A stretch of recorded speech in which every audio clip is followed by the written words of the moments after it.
আসসালামু আলাইকুম, সবাইকে আবারও স্বাগত জানাচ্ছি সঞ্চয়ী হিসেবে। আজকে নিয়ে এসেছি সময় উপযোগী একটা রেসিপি। আসলে গরম পড়ে গিয়েছে, আর এই সময় কিন্তু সজনে ডাঁটা খেতে খুব মজা লাগে। তো আমি মাখিয়ে সজনে ডাঁটা চড়াবো। আর আজকে কিন্তু পটল আর আলুও দিব। তো আমি আদা বাটা, রসুন বাটা, জিরা বাটা দিয়ে দিয়েছি। জিরা বাটাটা একটু বেশি দিয়েছি, এটা খেতে জিরা বাটা দিলে বেশি মজা লাগে। আজকে সরিষা বাটা দিব না।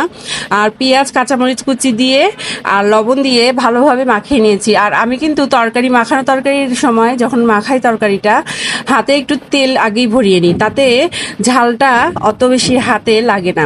তো দেখেন আমার তরকারিটা কিন্তু মাখানো হয়ে গেছে। আজকে আমি কাঁচামরিচ দিয়ে রান্নাটা করেছি। তো এখন আমি ঝোল দিয়ে দিব। আর দেখেন বলক হয়ে আমার তরকারিটা কিন্তু প্রায় হয়ে এসেছে। তো আপনারা সজনে ডাঁটা কে কে পছন্দ করেন আমাকে কমেন্টে জানাবেন।